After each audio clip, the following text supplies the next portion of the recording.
Beacon Hills, where we're discussing episode 4.04, The Benefactor, today. I am your co-host, Dawn. And I'm Lou. And no, we do not know who the Benefactor is at the end of this episode, but it does take a giant leap forward simply by not having lacrosse. As a matter of fact, we don't have much school at all. It's a big win. We still get that romantic filler, but at least the plot returns and it charges right through the episode. Well, what did you think about this one? So, is it like the trend that everything tends to suck until episode 4? It could be, except I would say... I'm pretty sure that happened last season. No, because Alphas is how we started last season, 3B. Woo, that was good. Yeah, but like getting to the crux of the plot and the bad guy and stuff. I still think that everything that is 3B was far superior to anything we've seen today for this season.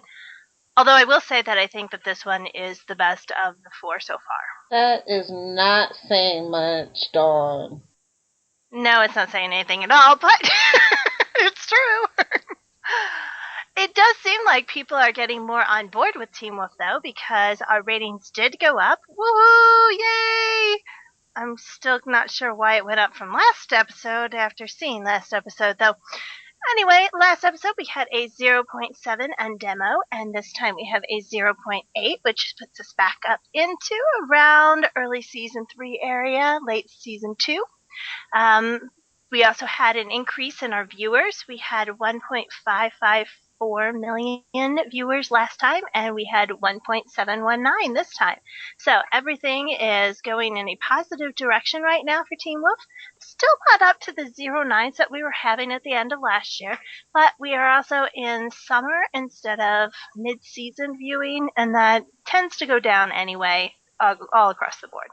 So who are our writers and directors? So Jeff got himself a new writing partner in Ian Stokes. And we had Russell McCauley, of course, directing. Oh, I don't even know where to start with this episode. Everybody becomes stupid. Every plan gets shot to hell, and Argent comes back. Woohoo!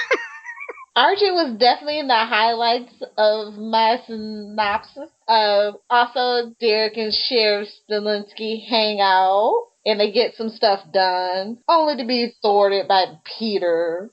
Oh, Peter. We have another world-famous Lydia Martin house party. Why anybody went to it, I still don't know. Because they were all freshmen, and they didn't know what happened the last time. Beacon Hills is small. Word gets around. I don't know. So yeah, no Kate in sight, so I'm extra happy. Good. Seems like Scott might have this little thing under control at the end of next episode. So here's hoping. Things are looking on the up and up. We got our myth arc kicked in the high drive. Best thing about the episode. And some surprising orphan assassins running around the house party. Yeah, we'll get there. I only know that because I actually watched the first 6 minutes of Wolf Watch before I couldn't take it anymore. But I was interested in the new characters, Violet and Garrett. Garrett actually has a point now, so that's good. No longer random red shirt dude. No longer blind guy number 2. Yep. Well, and then, of course, in our synopsis, we have to mention that the dead list comes in, and it's quite interesting, to say the least. That awkward moment when Beacon Hills turns into Gotham, and Papa Stilinski becomes Commissioner Gordner, and Derek channels his best Batman? I have Derek and Sheriff reenact Batman on the roof. I like that. Although, you too. I wouldn't call Derek an expert. Well, when your topic is teen cannibalism, you gotta do what you can do. Yeah, I thought that was a fun part. I like how we are getting Sheriff and Derek as an actual character interaction these days and not just they're in the same room together. So that was awesome. I also like how Derek caught that Scott lied to Sheriff. I hope Sheriff caught that as well. So I think that they need to stop lying to him. Remember that whole conversation we had about lying in what, episode 2, maybe? It doesn't count if it's your parents or a parental figure. They only care about their friends. Okay, great. That's what I gathered from that chat. Honesty is the best policy. They should go with it. Number 12 on my list is the first time that Kira has made the favorites all season long. Kira knocks Liam out with an oar. Yes! That was way higher for me. Yeah, I like when Kira is confident, when she's kick butt, when she's using her skills. That's the Kira I want to see, and so I was very pleased to have her. Number 11. This is just a general statement, but I love the fact that Parrish got a chance to shine. Agreed. I like the idea of Derek and Sheriff and Parrish together. This is number 14 for me. But what I really liked in that was also the moment right before when Derek gives Sheriff the head nod to say, "Hey, yeah, we're gonna let Sheriff or Parrish in on this here." I like that they've got kind of a silent communication thing going at the same time. And I just thought that the trio of them together was the best character interaction of the whole night. I do. I like them. Number 11 for me also has to do with Derek and Sheriff, but mostly has to do with Peter. Now, the fact that Peter just totally tears into No Mouth, that was funny. Stupid, but funny. But where it really notched up was the fact that Peter has a hand towel on him to wipe up the blood. Really? Where exactly does Peter keep this towel? I think he pulled it from his pants, like not even a pocket, to be real. And I was like, can we keep it classy? Remember when he used to wear suits? Yes. Sadly, yes. But I just thought it was hilarious. And all of a sudden he's like daintily washing his hands off from the blood. And I'm like, seriously? This is not Peter. No, that is Peter. I'm sorry. Cheesy, hammy Peter. Yes, but have you ever seen Peter be concerned about the blood on him before? It was for effect in theater, darling. And then he doesn't wipe the blood off his face. Number 10. Peter gets impaled by No Mouth. And the look on his face is priceless. He's like, excuse you? I like how sudden it was. He's just like walking around reading some papers. And I want to know if those papers have anything to do with Brayden, because, you know, she was missing in this episode. And then all of a sudden there's like this big thing hanging out of his chest. I'm like, what? Because I don't actually see all of the previews. So I had not seen that scene before. Number 10 for me is a moment. It's a supernatural moment. Stiles and Scott sit on his bed in tandem. I love in tandem. I love when my brothers are doing stuff in tandem. And, you know, Stiles and Scott basically are brothers, so I just think that's cute. The last time I remember them doing that was Motel California, and so I really do love when they do that. 9 actually look like high school kids. I'm going to go with number 9, which should probably be in theories instead, but it's what I liked. I like the soundproof room, and I like that, in my mind at least, it means that Lydia's grandma or grandpa was probably a banshee, and I'm hoping that means that since she actually said soundproof, you know, in case any of us didn't get it, that this means that they're going to be exploring her heritage as a banshee. That's one of my big goals for this season, and so I really hope that that's what this means. That did come up a lot on Twitter and Tumblr that I saw. People are really excited for it. And I mean, they had Kira make it really obvious that that's probably her grandmother. I know this should be in like nitpicks, But every time I see this, it makes me laugh. So it goes on the favorites. Another terrible bandage job. Did you see Liam's arm? It looked like Lydia did what Lydia did to Deaton. Yep. Oh, they're just sad. Number 8 is going to be some of the one-liners of the night. They're so cheesy, they're fabulous. Teen Wolf. Yeah. Parrish, you have an expert on teenage cannibals? Sheriff, you have the right to remain silent. Really?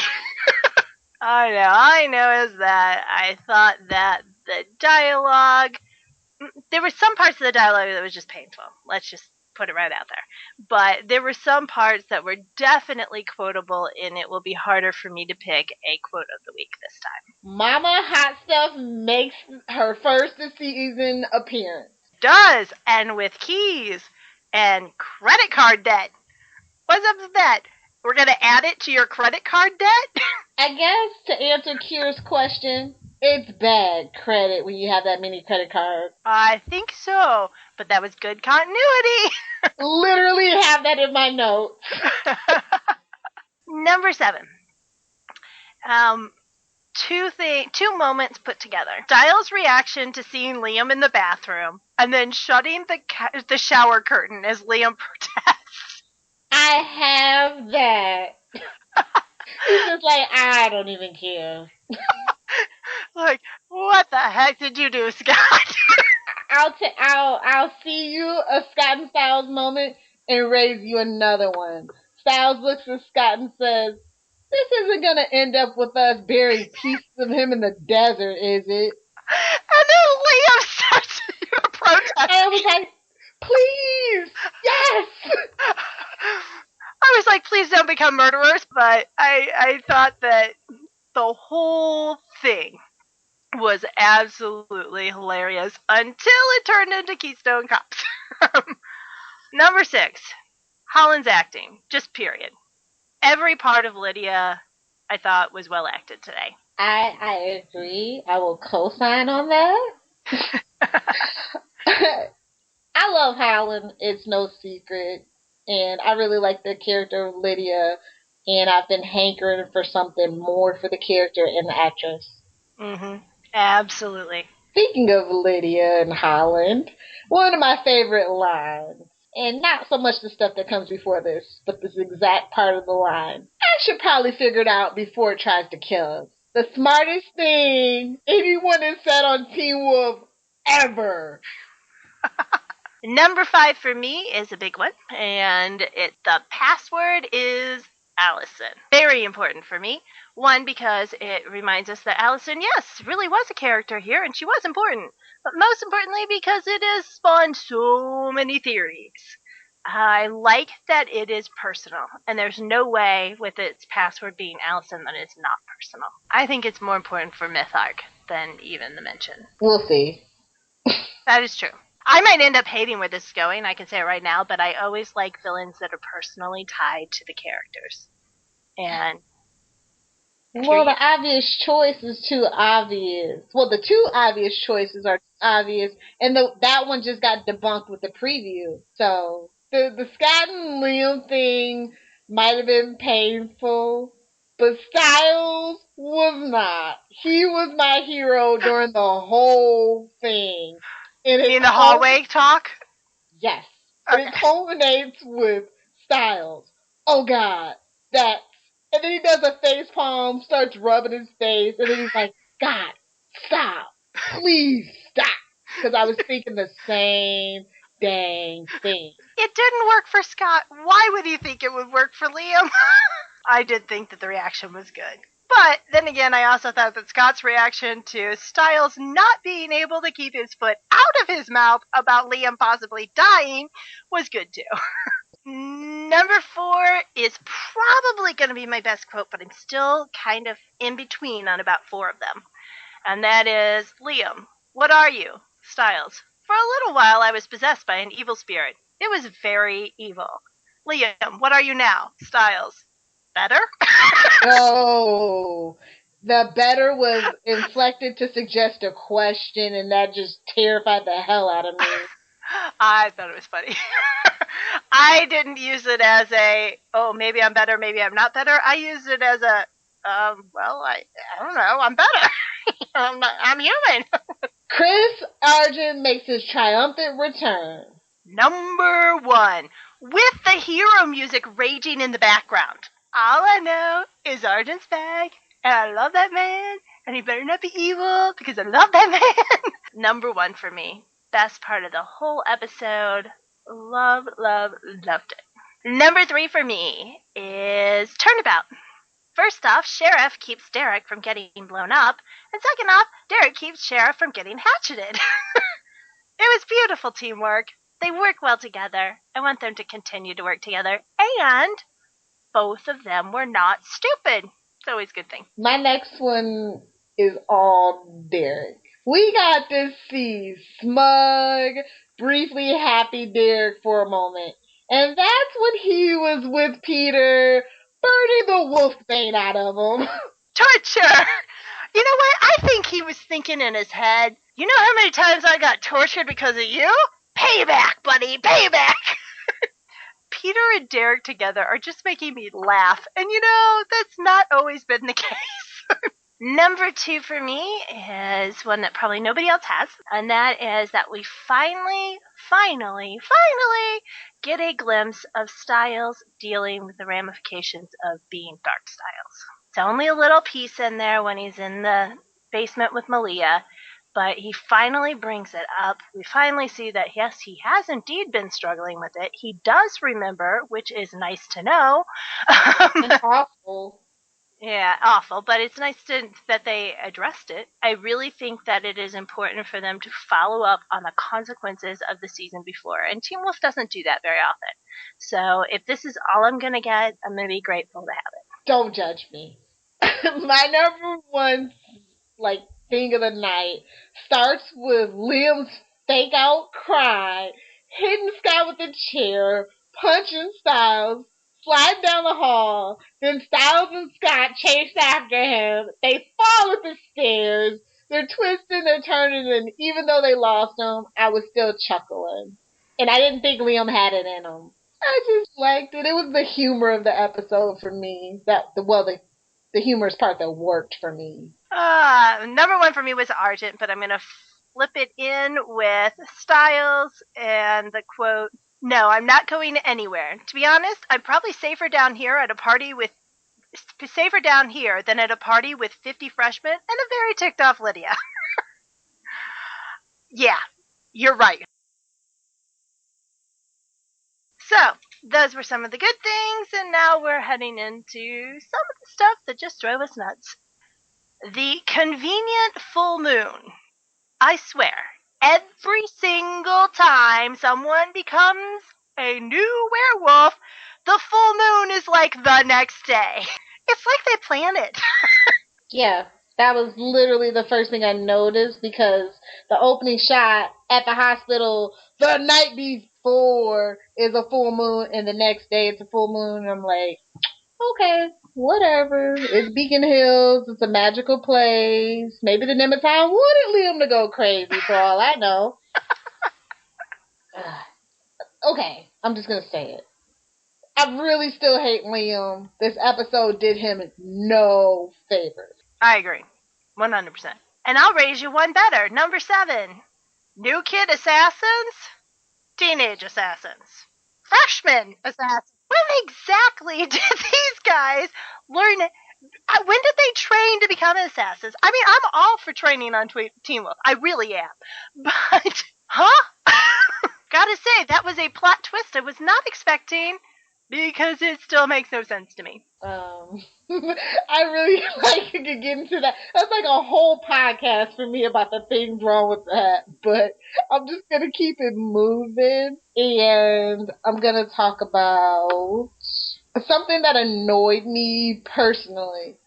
Okay, so fun fact, my local MT station and a couple of other ones didn't mute the conversation between Lydia and Mason. So I got super confused with everyone's tweets and Tumblr posts. about there being no dialogue in that scene, and I was like, huh? I didn't realize that it was supposed to be muted, and it makes no sense for it to be muted. I think our stations were right and their stations were wrong. Well, per MTV's official video on their website, it is not supposed to be muted. Really? Yeah, because it plays the words too. So I really do believe that it was not. I think the official MTV one got confused, and we should have been able to hear the conversation between Lydia and Mason. But see, I know his name.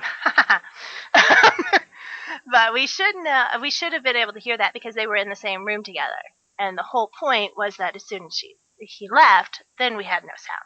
So the way we heard it makes sense. Yeah, the way we heard it made sense. And so when everybody else is like, I'm not hearing this conversation, I'm like, really? Well, you're not really missing anything. It should have been sound at that point. So I feel like people in other stations didn't get it. And if you are a download person, every one of the downloads has it muted. So go to the official site and hear the conversation yourself. Actually, the whole sound, no sound scene brings me to issue number 6. 6,000 money woes. Yes! I tweeted that. I said, it's definitely money issues are a theme on Teen Wolf now. Yeah, and it's like 2 years too late. If you really wanted to do this and be topical, you should have done it about 2 years ago. Not saying that people don't have money problems now, because they do. It's just odd. Seriously, I tweeted, what next? Are we going to learn that Kira's family has to move because the bank is foreclosing on them? Please, yes! I mean, the whole thing is ridiculous that nobody seemed to have any money problems except for Mama McCall in the entire series, and now everybody has money problems except Mama McCall, who we haven't even heard anything about, but we just assume she still has money problems. Because the roof is leaking and they can't afford a bucket? Yep, that's right. Never gonna be over that. So yeah, it came out of the blue. Lydia's situation just screams Buffy's Cordelia situation, and it's not plausible that every single person starts having money problems at the same time, unless they're all working in the same factory and it closes down. This is too much. You know, I think because we haven't heard about Mr. Martin in a while, that might have something to do with it, though. Oh, I'm sure they're getting divorced, and he's taken. My guess is that he's run away and taken all of their savings into a nice little offshore account. And he has a nice thin mustache, greasy mustache to twirl to. And probably a child not much older than Lydia who's hanging on his arm. So it also explains why Lydia's mom is now the substitute teacher, but still, too much. Okay, this is little, but it bothered me. That kid never came back to help Lydia clean up the wine. Rude. I cannot tell you how many comments I saw on Twitter about that. I was like, at the end of the episode, wait a minute, he never came back. I thought he was a good guy. Number 5 for me, of all the scenes we got, we missed 2 important scenes. 1, Peter fighting No Mouth in the opener. Unless Peter is really working with No Mouth and No Mouth just didn't get it at first, then I wanted to see him kick No Mouth's butt and get some stuff done here. 2, we didn't see the intervention when Scott finally, apparently, was able to mouth the words werewolf. If we spent that much time, him and Han, I wanted to see the actual conversation. I didn't need any more Scott and Liam time, to be honest. Ugh. It's going to be a long season. I don't blame you. I'm just going to get into it. Kira and Scott are the new Scott and Allison. Dumb things happen when they're together, and it just makes the episode worse. It drags it down. It needs to stop. Number 1, along with 600 other things. Number 4 for me, the slow-mo with Liam looking like he was about to vomit. I have no idea why that needed to be in slow-mo. Oh. You want to talk slow-mo? Okay. Slow-mo plus awful music plus Kira failing at being seductive equals no thank you. Number one, along with 60 other things. Ugh. Yeah.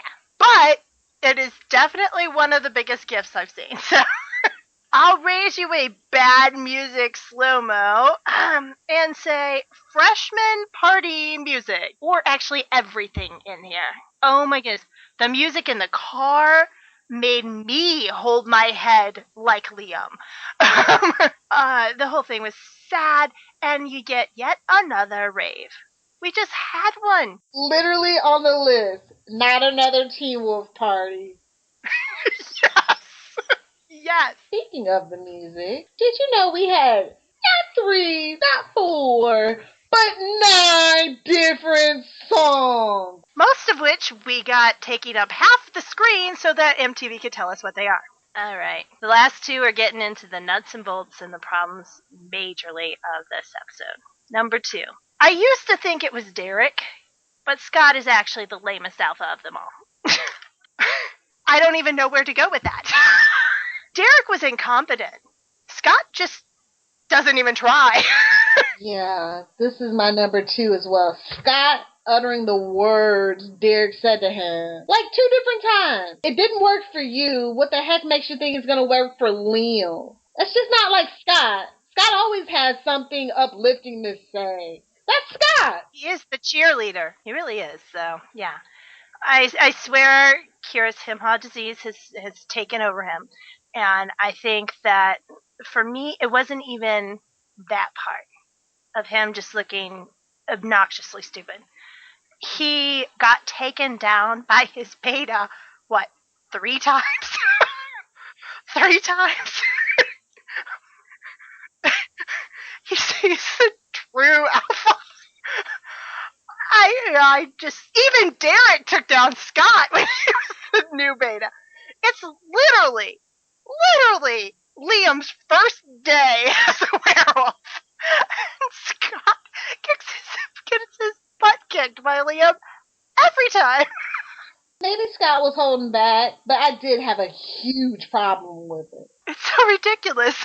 It's hard to get over. It's actually funny how lame Scott is right now as an alpha. All right, my number 1 has 8 parts. So do you have a number 1 you want to do? Oh, your number 1 was Scott getting his butt kicked out. Okay.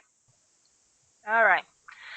The number 1 problem with this episode was stupidity. Everybody's stupidity. In chronological order. A. The Keystone Cops routine. Stiles really wonders why Liam is running away. You kidnapped him and duct taped him. What do you think he's gonna do? I would run away from you if that was my first, meet and greet with you too. Seriously? The fact that they fell for the crying bit tells me that they have not seen any TV show ever. And what is up with Stiles telling Liam he's gonna die all the time? That should definitely make it easier to get him to calm down. Thank you, Stiles. Then you guys are holding each other's legs? Oh, you're idiots. Just idiots. Number 2. No one can talk to Liam at all. I don't remember who tweeted this, but whoever you are, you were awesome. They said something like, Scott and Stiles talk to Liam like he's a girl they have a crush on. They really do. They're like, I'm not seeing more him-hawing even when it is Scott and Kira together. It was idiocy. Seriously, all you need to do is get him alone and wolf out. He's gonna know something's up. Kira, the babbling vixen. That woman needs an off button. It would make life so much easier for me. First off, she falls down the stairs, but that car ride was pain-inducing. Absolute pain-inducing. Then Lydia gets in on the action. Dear Lydia, you are smart. When a bunch of people you don't want to have come to your house, you send them away by saying, I don't know what you're talking about. There is no party here. Go home. You're not coming in. You were a freaking junior, and you used to be the most popular girl in school. Now, probably not, since you're crazy, but I would say that, yeah, you have a lot more gumption than that. Tell them to go away. Then we get the ultimate in stupidity. The throw all the socks in the world at the screen stupidity. The slow dance into idiocy. Really? You're gonna slow dance while he's there? Did nobody learn anything from anything ever in the history of the world? That was so dumb.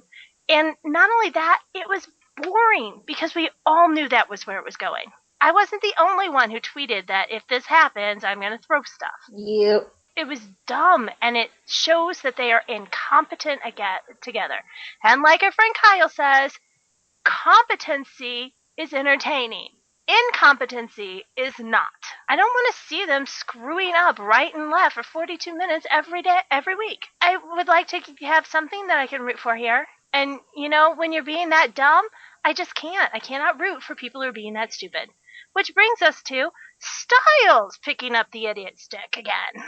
I don't care how much you love her. I don't care how much you guys are just so good together. I don't even freaking care if you're her anchor. You don't unchain the werewolf. It wasn't just stupid for him. He could have potentially gotten every one of the freaking freshmen killed. Now, would I have cheered for that? Yes. But it was stupid on a level that Styles doesn't go to normally. I mean, he's not the brightest bulb. He has some great planning, but he's not usually that stupid. And once again, it's throwing the romance moment in place of the plot. It actually derails the plot for these characters to be this stupid. And they were. They were totally stupid. Which brings us to Scott's second stupidest thing that he did besides slow dance into the moron section. Scott never once alpha growls Liam into submission. Not once. He doesn't even try. Are you kidding me? That is your biggest power. He was able to alpha growl Malia into human form after being a coyote for 8 years? And he can't handle growling his beta into submission. What the heck is wrong with him? It makes no sense. And then the last one is a question to everybody. How the heck can there be so many werewolves and supernaturals in Beacon Hills without any of them knowing it? Seriously, when the Alphas came into town, they knew it. And not just because they left the handy-dandy sign. Shouldn't they be able to smell these guys? I mean, seriously, they've already been marking their territory. They should know when somebody else is in it. That's just like common wolf stuff. So how the heck do we have all of these Beacon Hill supernaturals that nobody seems to know about, including werewolves?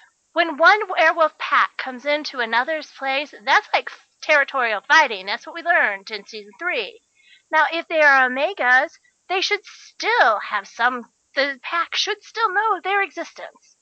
It makes zero sense. It's like plot device all over the place. So it's just way too much stupidity for 42 minutes. They're not idiots. Even Scott is not an idiot.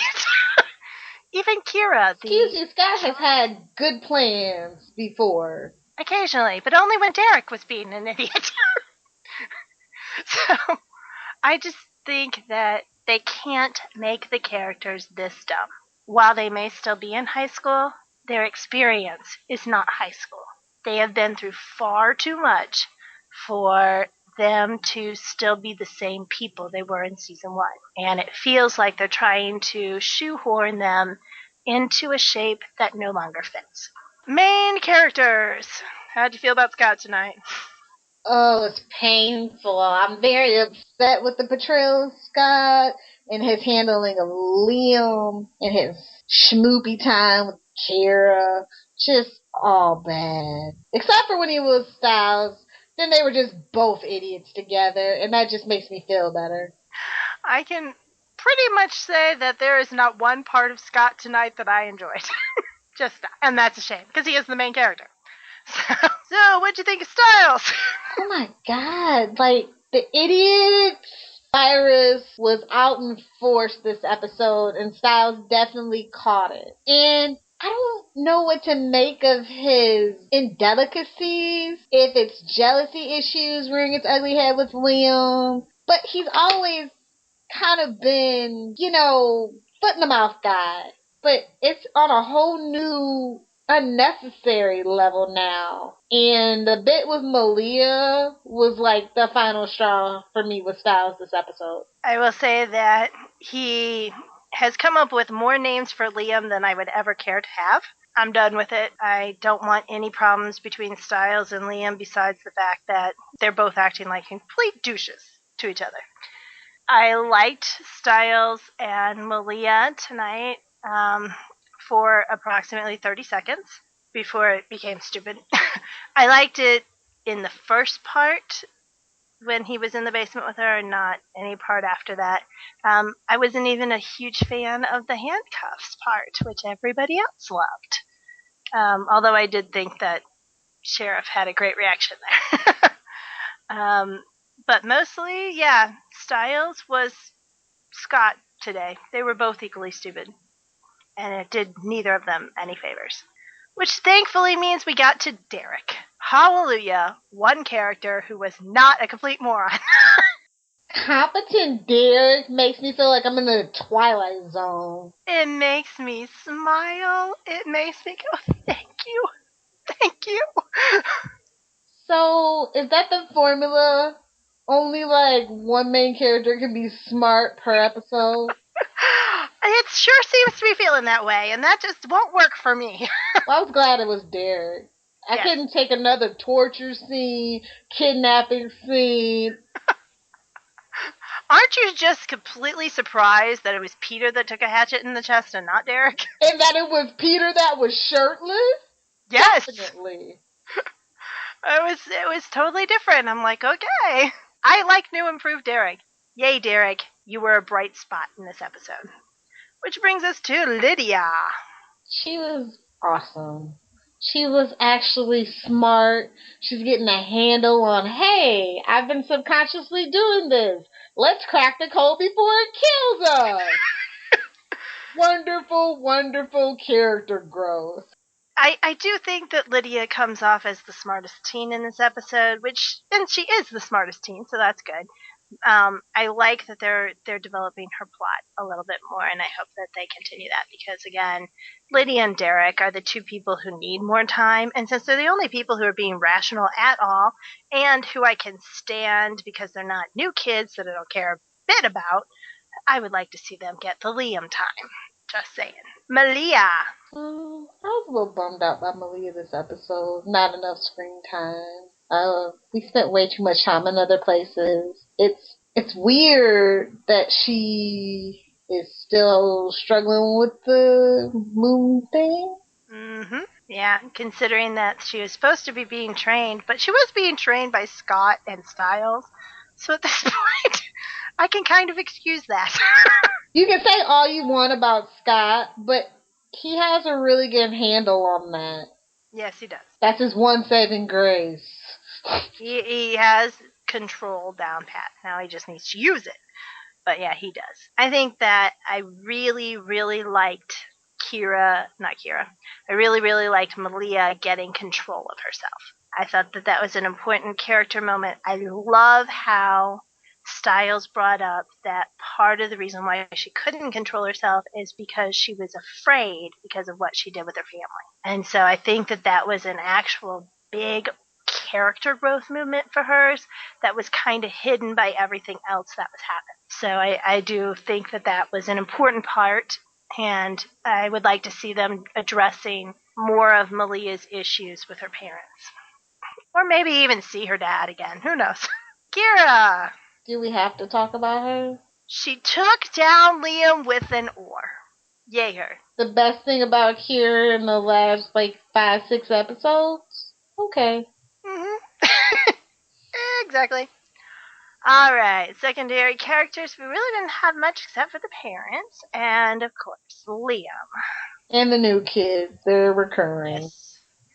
That is true. And we did learn an awful lot about the new kids. As a matter of fact, the new kids and romance dominated the episode again. But at least we got plot with the new kids. Say it again.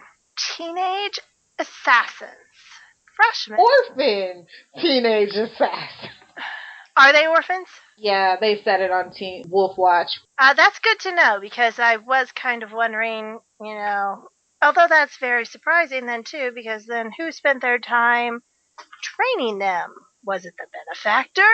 Maybe this is like the Chrissy Club from Supernatural. Do they all live in a big fancy house and be trained by the Benefactor? And this is the way they get allowance? I think the Benefactor is more like the... Oh, God. My geek is going to show. He's the dungeon master. Yeah, you're geek. He has nothing to do with everybody. He's got the money, and he put out the list, and it's like a big game to him, and everybody that is in the know knows is playing. Revenge. I think it's revenge. Yeah, it would be obvious. That brings up a big question then. Garrett, Violet, Mason, and Liam all ride the same bus, and they're all orphans. Except for Liam's not an orphan, Mason's not an orphan. It's just Violet and Garrett that are the orphans.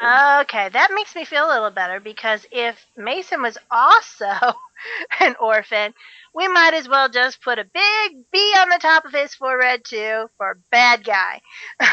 And I would actually I think it would have been a better plot twist, actually, if if Liam, I swear these kids are all getting screwed up. They're interchangeable, it's true. If Liam, the new werewolf, had been a teen assassin before Scott had bitten him, that would have made him a little interesting for me. It could still come to fruition. I doubt it. But it's still a possibility until they say nah. I will tell you that I have zippo interest in Liam's anger management issues.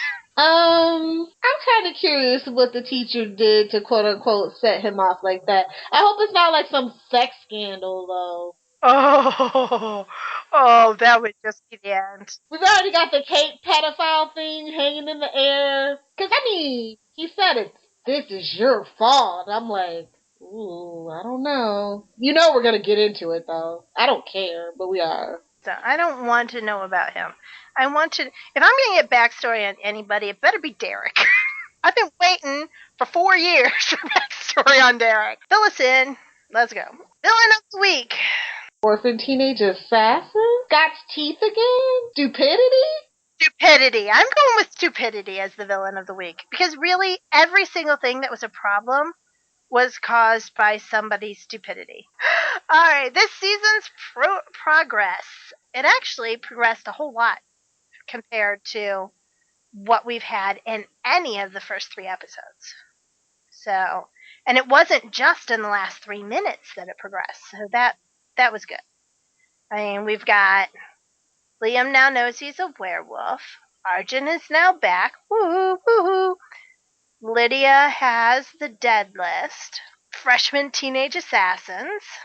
We figured out that the Benefactor is paying them, which makes sense given his name. And we've got the whole Allison thing. Did I forget anything? Nope. Oh, okay. What are your theories? We already talked about my theory that I wanted to talk about. But I will add to maybe Banshee skips a generation, and Lydia's mom is completely human and blissfully unaware of the supernatural. I wonder if she is unaware of it or not. It should be very interesting. At least it'll keep the actress on, and I like her. It should be interesting to see how it goes. Because if she is aware of the supernatural, then once Lydia almost got her throat cut, you'd think that they would have the talk. Yeah. If not, then were her parents older when she was born? I don't know. The question we should ask is the lake house Lydia's paternal or maternal grandma? Yes. You are right. That is the big question. Because that will change the dynamics. Because if it is her paternal grandmother, then it makes a whole lot of sense that Lydia's mom knows nothing. Yeah. So, I don't know. That should be interesting. And plus we're speculating Mr. Martin is out of the picture. Right. So, I mean, considering he only showed up when she was missing, I would say that whole idea of it being a family line kind of thing intrigues me. I'd like to go more in that, but mostly I just still want to know what a banshee is because I feel like we've never even really addressed that. You know, the thing about it being a family lineage would actually make a lot of sense because Peter knew for a fact. And that's why he like did the thing to her to awaken her powers or whatever. I'm still iffy on that. I have no doubt that Teen Wolf could make it a coincidence that he just randomly chose the girl who could happen to do something. I would like to think that Peter knows more than he lets on. I mean, I know he does, but I would like him to be super smart about it. I'd like him to actually already know everybody on the dead list. Do you want to talk about the dead list now? Yeah, I want to talk a little bit about the Benefactor first. Okay. I have not seen whatever rules anything out, but the two leading candidates are, of course, Gerard and Argent, both of which have serious detractions to them. I do not want it to be Argent, first off, because I like him, and he's part of Team Parent, and I need Team Parent to stick together and be good guys and help their kids stop being morons. The other thing is that Gerard, I would be happy to have be the Benefactor, because then hopefully somebody would actually kill the man. Those are the two there. But I also saw some very cool theories floating around about who the Benefactor could be that are not quite as obvious. One was Kate. I don't think it's Kate. Another person suggests that it's actually Isaac. I think that is cool. Never going to happen because the actor asked to be off the show. But I think that would be a super cool twist. I wish it would be Isaac. But I also, sadly, sorry Isaac fans, I don't think he's smart enough to pull this off. And then my last one, which is my favorite of them all, Greenberg. I will say that I think that it's awesome. An awesome idea. If it is him, it would be kind of like the Matt thing. But again, I don't think a kid could pull it off. Now, that being said, we have freshman teenage assassins, so in this show, I guess a preschooler could pull it off. But those are the ones that have been floating around. I want it to be somebody who's connected to Allison because it really doesn't make sense if it isn't. That's true. Yeah, it's just so obvious, but of everybody, Gerard makes the most sense for me. Now, another plan, if, and I'm just spitballing this out here, I absolutely 100% don't think this is the case. But if they go with a Smallville kind of a plan instead of a Buffy kind of plan, then it is very possible that while Allison was away in France, living it up, she met Parrish while she was there. And they hit it off. He follows her to Beacon Hills, but they have to keep their relationship a secret because it would be statutory rape. So it ends up Parrish is the bad guy, he's the benefactor, go on for it. I have heard a lot about Parrish being the benefactor as well. A lot of the whole communication device, the hatchet, the fact that he obviously has many skills that we don't know about. The fact that he is way too nice, period. And he seems to be smart and capable. So I have heard a lot about that. However, I gotta say that if it is him, having Allison as the password doesn't make sense to me unless we find out in a massive retcon that he actually knew Allison a lot better than we thought. So I told you guys, no evil Parrish theories allowed. I'm sticking with Evil Parrish because that man is way too nice for Beacon Hills. So those are the benefactor theories that I've heard, and I'd love to hear what everyone else thinks about who the benefactor might be. As far as the Deadpool list goes, that is super cool. Well, there's more pages to be unlocked. Oh, absolutely. And it was still deciphering when we went to black screen. So, but what I would like to say is that I love when they put fan names on these things. Love it. So, the Walcotts, random kid, Wendigo family, were all worth $250. I'm assuming that's $250,000. That would be $1 million for taking out the family. I think that's feasible, and they have a lot of money to work with. So if the Walcotts are worth $250 each, DeMarco, Kayleen, $250, Carrie Hudson, $500. I want to know about this character. And then you've got Scott McCall, $25. Lydia Martin, $20. Derek Hale, $15. Kira, $6. I think it goes by who they think is going to be the biggest challenge. And if that is the case, then Derek and Scott should be really upset with their numbers. Well, I'm glad you mentioned that the list is not complete, because I've heard a whole lot of conspiracy theories about why Peter was not on the list. And at first I thought, well, he's not on the list because he was already killed, but that wouldn't work because the Walcotts were already killed, so they'd be off the list too. I think that he's just on another page, and that one of the real telling things will be if Malia is on the list or not. Because if she is, then it has to be somebody who knew about her switch, which was not so recent. I mean, it was pretty recent. I don't expect that Liam will be on the list. Too bad, so sad. But it should be interesting to find out more about who's on the list and why exactly they are almost shielding Scott, Derek, Kira, Lydia. Because if I'm going to be killing off, and first off, I'm not ever going to, but I'd be going for the big numbers. I want to know how much Peter's worth. And I don't think it's Peter who's the benefactor. Yeah. I heard it because both Peter and Malia are not on the list. But, let's just be honest. In the second episode, Peter left Malia for dead with berserkers. Yeah. So I don't think he's really caring too much about his father role. I want Deaton to be on the list. I just feel like he's hiding something really big, and that he's a supernatural, not just an emissary. Well, I kind of hope he's the benefactor. He knows Allison too. I don't know, but those are my theories. You have any other ones? All right, that brings us to the episode awards. What grade did you give it? B-. I'm so glad to hear that. I'm going to give it a B, to be different.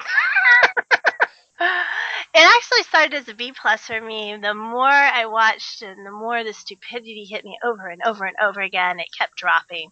So I landed on a generous... I gave it a B- because I've only seen this episode twice, and it took me a day and a half to get to the second rewatch. I was literally watching it when you tweeted me. Really? Oh, wow. Yeah, I've watched it 3 times. I'll do the 4th rewatch as I do the recap. But I am also a little behind, too. Who do you think the MVP of the episode is? Derek. I'm going with Argent, because Scott would be dead if he hadn't shown up. At that point, he deserved to be lunch. Like, I love Scott probably more than anybody, and I can honestly say he deserved to be lunch at that point, so. So did Styles. Best character interaction. Derek, the Sheriff, and Parrish. Derek and Sheriff for me too. Best reason to watch? Some people are really excited about the new kids and that we actually got some African Americans in Beacon Hill that aren't beating them around. True, and they're still alive for right now. For right now. And no Kate. Yeah, that's true too. I'm going to say the best reason to watch is the plot movement. There is a lot of plot movement in here, and we were missing that for far too long. Any miscellaneous awards you want to give? Meta alert. Did you notice any meta? Okay, so when Kira and Scott are talking about Liam only being 15, it's true. Dylan Spreadberry was only 15 at the time they shot this episode and just turned 16 on July 7th. And y'all know y'all nasty for sending him them tweets. I saw y'all. Jeff Davis saw it. Shame, shame, shame. I did not see it, but I saw Lyndon Ashby's tweet about what people were tweeting him. And seriously, folks, he's a baby in real life. Knock it off. I have the Nobody Understands award. Styles, seriously, nobody understood that speech. What the heck was that? Oh, I guess I'll do this for my best friend. She sent this for me. She said, ain't nobody got time for that award. When Sheriff sees Styles and Malia getting into what can be construed as a bondage situation. There's a lot of awards to be given, and most of them have to do with what an idiot. My Hermione award, goes to literally everyone under the age of 18. All right, that brings us to fan reaction. Twitter was a little light this time, but still full of great stuff. I loved how more people in the cast were getting involved. I have one from Tom Cho. I don't know how to say your name, sir. I'm sorry. From Mr. Yakamura, Kira's dad. And somebody tweeted, "Does Mr. Yakamura possess any powers?" And he answered, "The power to embarrass students." You are right, sir. You are absolutely right. Lyndon Ashby actually tweeted from Jeff Davis's house along with Dylan Sprayberry and some other people. And my favorite one from him is, and he wrote it in all capitals, "They need a chessboard." Yeah, that would not be any less confusing, but it would be a whole lot more funny. Then Mr. Liam himself, Dylan Sprayberry, took over the official account this time, and one of the very first things he tweeted was, "Jeff says type faster." I feel for you, buddy, because I totally understand how Twitter sometimes makes it so you can't actually watch the episode you're tweeting about. And then always, Melissa Ponzio, who is my favorite of the Teen Wolf tweeters, said, "Why does everything happen in my house?" Tell me, did not everyone think of her supernatural healing comment from before? That was like the first thing that popped in my head when they started playing Keystone Cops. As far as fans go, again, lots of great stuff. At Nesso_21. Who are these psychotic freshman murderers? Sheesh. When I was a freshman, I was so boring. We all were, because we were real.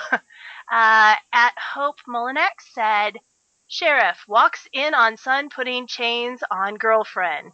Sheriff walks out and adds to list of things to bleach from brain." He wasn't the only one. At Ryan with Cupcake said, "So Liam is turning into a wolf, not a lizard or a coyote or a jaguar. That's refreshing." It is kind of strange to see someone on Teen Wolf become an actual teen wolf. Good to know. At Get Ready to Ignite said, "I hope the one thing everyone has learned from this show is to not make your password Allison." That was a Scott thing in season 1. Oh, that was one of my favorite things when Peter kidnaps Styles and he learns that Scott's password and username is Allison, and then Styles goes, "Sure you still want him in your pack?" Here we go. Not another Nick said, this was when we were talking about why Derek's number was so much lower than everyone else's, and he wrote, or she, sorry, I don't know, wrote, "Derek has almost been killed so many times, they probably assume it wouldn't be a challenge." So true, so true. At Marino Media, Mary, one of my favorite people, she plays bingo, the Team Wolf Bingo with me, and she was the winner for this week, as she was the winner last week, because she's just really good at this. She said, "If I was using the bingo cards for drinking game, I would be totally placid right now." Seriously, she got like a bingo like 9 times. Wow. Yeah. She ended up making her own bingo card 20 minutes into the episode because she was just doing so well. At Kaylasaurus X, "Clumsy people drink white wine. Fact." They probably should have.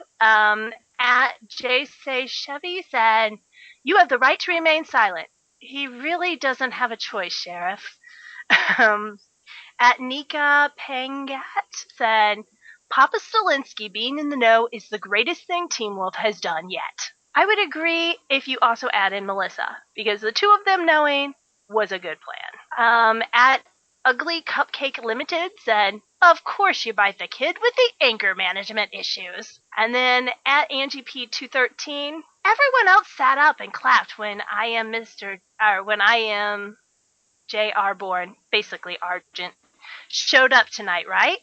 I'm normal. Just say yes." Yes, Angie. I clapped. I shouted. I said, "Yippee!" I literally did. So, you weren't the only one. Those are my favorite from this week. I actually had at Hochland's Army. I read out a drink. Oops. Hashtag Teen Wolf Drinking Game. Ditto. That's a bad sign. Yeah. Liver failure all around. Yeah, I actually was a little tipsy that I stopped tweeting probably like 15 minutes before the end of the episode.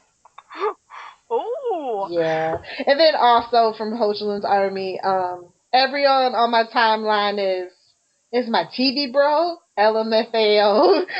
That's why I was like, me too!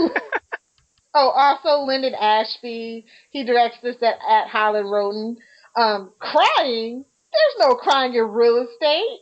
And you'll be crying harder when your mom sees that carpet. I had that one too and exited it out for the other one. Tumblr time. Number one GIF moment of the week. Argent's return. Kira falling. And Liam duct taped in the bathtub. I did not see that one. I did see the other two. People talking about how much Malia is growing on them was actually almost literally a trending topic on Tumblr this week. I saw a lot of it. And people just discussing who the benefactor was. And lots of Parrish. It's becoming quite a fandom obsession. Yeah, he's gonna out Derek. Lila's Critic Choice Awards. Let's see. I really enjoyed TVLine.com. If not for the article, it was definitely the comments. Best comments. Good discussion. Hypable was definitely my favorite one. They were a little short this week. I think that's probably why I liked it. I read Show Ratings Media. Sophia is a friend of ours. She is somebody who not blogs, but podcasts with Lilith for Supernatural, and she does a lot of things on our podcasting group, SouthgateMediaGroup.com. And so she is definitely a huge fan of Scott, and a lot of the things that she likes about Teen Wolf is totally opposite for me. So she seemed to like this one better than I did, and she's just pro Scott. And in this episode, I was not. So, but yeah, she's got a great style, quick read. So if you haven't checked them out yet, you should go check them out. Shameless plugs and promotions. Just my same old stuff. You can follow me on Twitter at Lil Pellfire. You can check out my blog, livelovestv.blogspot.com. Remember, love is spelled Luvs. And next week, I will be starting the Channel 52 podcast. We're kicking off talking about all things in the DC TV universe. What about you? My Twitter is the best way to reach me. I'm at Dawn1, DAHNE1 on Twitter. You can also email me at Dawn at spoilertv.com. That's DAHNE at spoilertv.com. And the big thing right now is our Character Cup. We are in the middle of round one. We've got 64 different characters from different TV shows competing against each other. It's a head-to-head competition, so each character goes against one other character, and whichever character wins goes on to the next round. Each poll is 24 hours long, or about that much. So if you'd like to check us out, you can find us at spoilertv.com. It's the 2014 Character Cup. Lots of fun. We have a TV topic that we talk about each day. If you want to join us for the discussion, it's just a great way to pass through the hiatus and, kind of spend some time in the summer talking to other people who are TV fans. So hope that you can join us. It'll be fun. Other than that, dawn1.blogspot.com is my blog. A lot of what I post on my blog you can also find on Spoiler TV. So, no email, but 8 more chances. Just throw that out there. And you can email us at teamwolf.smgpod@gmail.com. Our Twitter is at Beacon Hills Pod. Our Tumblr is welcome to Beacon Hills Podcast.tumblr.com. And you can find us on Facebook at welcome to Beacon Hills. You can also find us through the Southgate Media Group page. That's southgatemediagroup.com.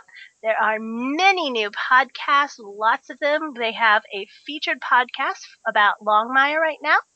So if you'd like to go there, then you can click on the podcast directory in the menu, and it will take you to all of the fabulous podcasts that we have here at Southgate Media Group. And we're doing a Buffy Roundtable. Right now, we have our first one done. We're getting ready to do a second one. If you have watched Buffy Season 2, you are more than welcome to come join us. You can find that out on my Google Plus page, or you can tweet me, or you can email me, and I'll get you the information. We also have information on my blog. So basically, we're doing 2.2 this time. If you've got Skype and some time to do it, we take an hour, we talk about the episode, and then after that hour is up, our conversation is over. So it's a short kind of podcast. I think that you'd like it. So check us out. Well, that is a wrap on 4.04, The Benefactor. Until next week, try not to bite anyone and stay alert because, dude, it's Beacon Hills.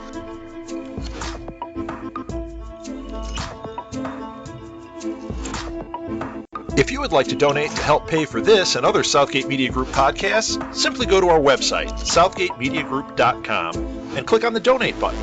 It can be as little as $1 or, well, as much as you want. Help keep this fun going by supporting this and our other shows. Thanks again for listening, everyone. You're the best fans in the world.